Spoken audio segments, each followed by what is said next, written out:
เอาเอานี่ออกกันทอดปลานี่ไหมทอดปลานี่มันเหมือนก่อนจังว่าจะสมตรงที่เรื่องอืมอ๋อ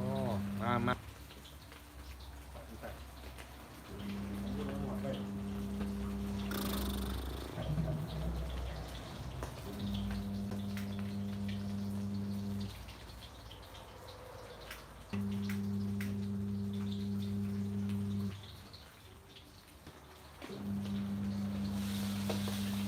โอ้